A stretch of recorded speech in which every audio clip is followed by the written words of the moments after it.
السلام علیکم ورحمۃ اللہ وبرکاتہ۔ قابل احترام تمام دیکھنے والوں، دوستوں، مسلمانوں، آج میں آپ کو سورۃ آل عمران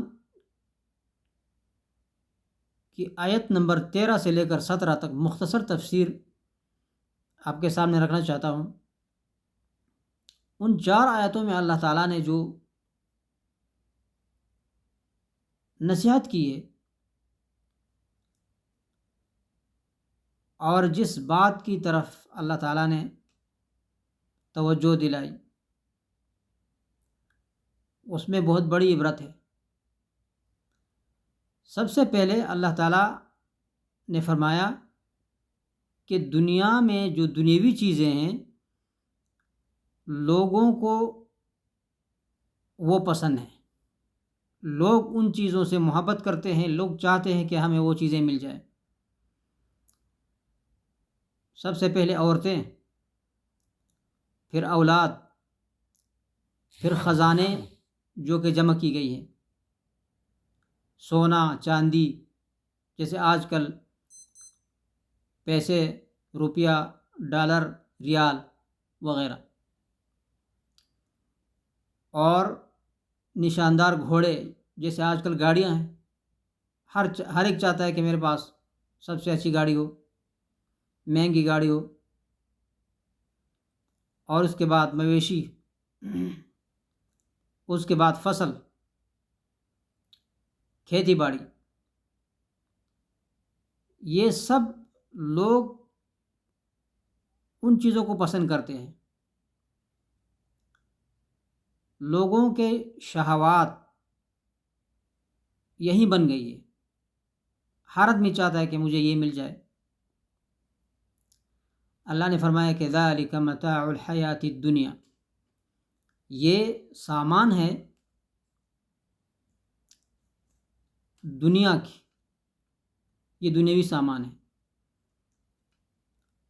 واللہ عندہ حسن المآب، اور اللہ کے پاس بہت اچھا مقام ہے واپسی کا۔ دوسری آیت میں اللہ فرماتا ہے کہ میں تمہیں خبردار نہ کروں کہ یہ سب دنیوی چیزیں جو لوگ پسند کرتے ہیں وہ ان سے بھی اچھا ہے، لیکن یہ حکم ان لوگوں کے لیے ہے جو تقوی دار ہو، پرہیزگار ہوں۔ وہ کیا ہے؟ وہ اللہ کی جنتیں ہیں کہ جن کے نیچے نہریں بہتی ہے، اور ہمیشہ اس جنت میں رہیں گے، اور حوریں ہوں گی، اور اللہ راضی ہوگا، اور اللہ اپنے بندوں کو دیکھنے والا ہے۔ تیسری آیت میں اللہ نے فرمایا کہ الذین یقولون،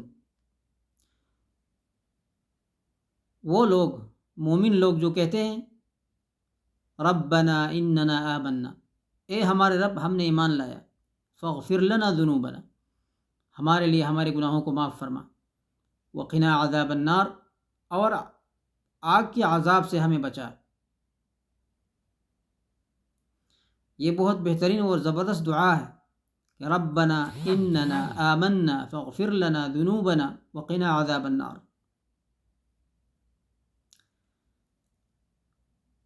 چوتھی آیت میں اللہ تعالیٰ نے فرمایا کہ الصابرین، صفات ہیں، 5 صفات اللہ تعالیٰ نے بیان کیے ہیں مومنوں کے،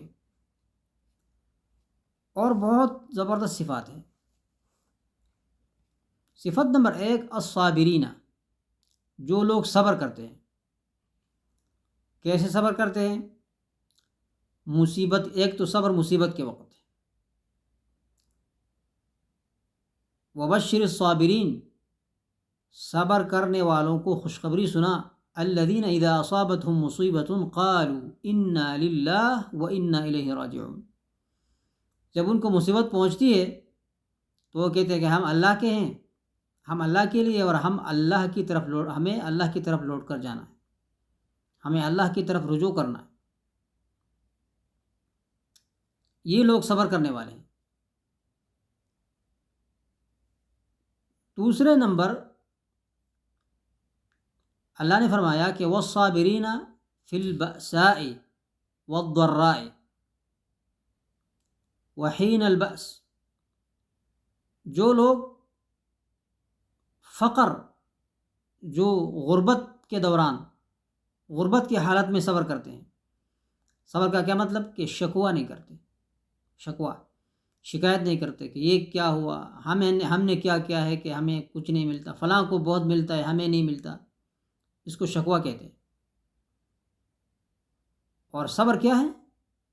صبر یہ ہے کہ یا اللہ جو آپ نے دیا اس پر آپ کا شکر اور صبر،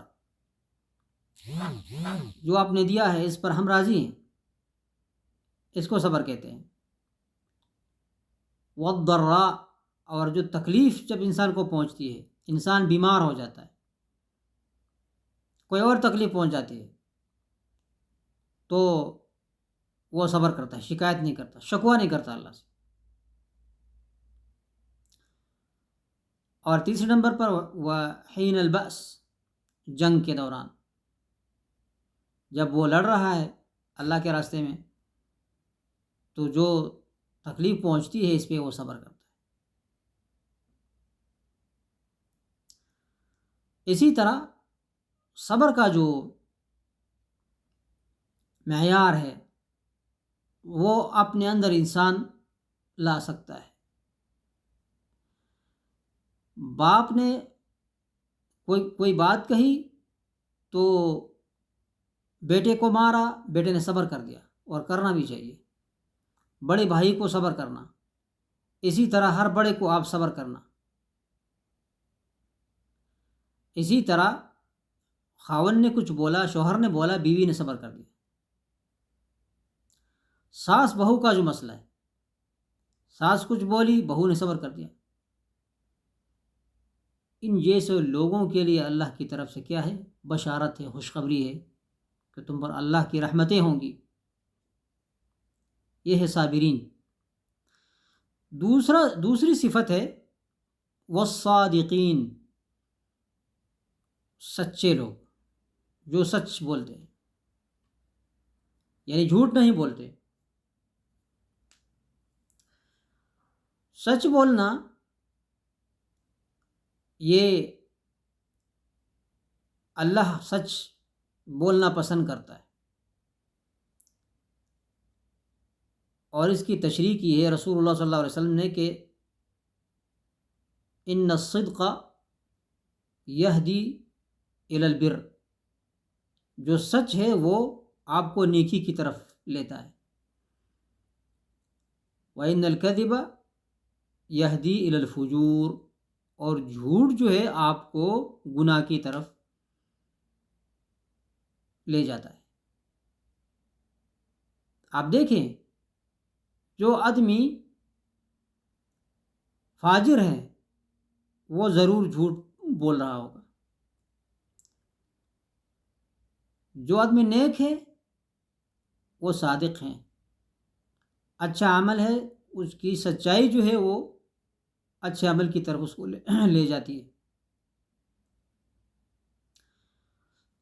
اسی طرح اللہ نے فرمایا کونوا مع الصادقین، سچے لوگوں کا ساتھ دو، سچے لوگوں کا ساتھ دو، ان کے ساتھ رہو، جھوٹوں کا نہیں۔ اللہ ہی کے بعض ایسے مقامات ہیں جہاں پہ آپ کو اپنے آپ کو بچانے کے لیے قتل سے، یا کسی دوسرے کو ناجائز قتل سے بچانے کے لیے، اپنی عزت بچانے کے لیے، آپ یا کافروں کے درمیان فریب اور مطلب یہ ہے کہ لڑائی ڈالنے کے لیے آپ وہاں ان مقامات پر جھوٹ بول سکتا ہے، وہ الگ چیز ہے۔ لیکن اس کے علاوہ عام معاملات میں آپ سچ بولو، آپ بچ جائیں گے، آپ نیکی کی طرف جائیں گے۔ آپ جھوٹ بولیں تو آپ بدی کی طرف جائیں گے، اس میں کوئی شک نہیں۔ تیسری صفت ہے القانتین والقانتین۔ قانتین کیا ہے؟ جو کہ جس کا معنی یہ کیا گیا ہے کہ تابعدار، عاجزی کرنے والے۔ اصل میں مختصر قانت کا مطلب کیا ہے؟ قانت کہ جو رات کو نماز پڑھ رہا ہے اور دعا مانگ رہا ہے اللہ کے سامنے، منت و زاری، اس کو کہتے ہیں قنوت۔ دعائے قنوت کیوں کہتے ہیں؟ کیونکہ یہ رات میں ہوتا ہے، عشاء کی نماز کے بعد، وتر میں، اور اللہ سے مانگتا ہے، اللہ کے سامنے عاجزی کرتا ہے۔ تو اسی طرح امن ہوا قانت آناء اللیل، جو آدمی عاجزی کرتا ہے رات کے حصوں میں، وقوموا للہ قانتین، اور کھڑے رہو اللہ کے لیے خشوع سے، خضوع سے، عاجزی سے، تو یہ ایک بڑی صفت ہے کہ انسان میں پیدا ہو جائے۔ اور چوتھی صفت ہے المنفقین، خرچ کرنے والے۔ زکوٰۃ فرض وہ تو ضروری دینا ہے، لیکن نفل جو صدقہ ہے وہ بھی دیتا ہے، کسی لاچار کی مدد کرتا ہے اور مہمان نوازی کرتا ہے۔ اسی طرح اپنے رشتہ داروں میں وہ ان کی مدد کرتا ہے، ان پر خرچ کرتا ہے، جو لاچار ہے ان پر خرچ کرتا ہے۔ اور آخری صفت نمبر 5، والمستغفرین بالاسحار، استغفار کرنے والے۔ استغفار یعنی بخشش مانگنے والے اللہ تعالیٰ سے سحر کے وقت، جو کہ صبح اذان سے پہلے کا جو وقت ہوتا ہے، رات کا آخری پہر، اذان سے تھوڑا پہلے اٹھ کے آپ تہجد پڑھ رہے ہیں، اس کے بعد آپ استغفار کا لفظ وارد ہے رسول اللہ صلی اللہ علیہ وسلم سے، استغفر اللہ استغفر اللہ استغفر اللہ، یہ اللہ سے استغفار میں، استغفر اللہ ربی من کل ذنب بھی کہہ سکتے ہیں، واتوب الیہ، یہاں تک بھی بعض حدیث میں آیا ہے، لیکن مرکزی جو وارد ہے یہ ہے کہ استغفر اللہ اگر کسی نے اکتفا کیا تو یہ بھی کافی ہے، اور اس کے پھر بہت فوائد ہے استغفار کے۔ تو اللہ تعالیٰ ہم میں یہی صفات پیدا کریں۔ دنیا تو ہم چاہتے ہی چاہتے ہیں، لیکن اگر کسی میں یہ صفات پیدا ہو گئے تو اس کو دنیا کی وقعت سمجھ میں آ جائے گی کہ دنیا کی کیا وقعت ہے اور ہم کیا کر رہے ہیں۔ ہمارے دلوں میں دنیا ہی ہے، آخرت ہم نے بلا دیا ہے۔ وما علینا الا البلاغ، وصلی اللہم علی نبینا محمد وعلی آلہ وصحبہ وسلم۔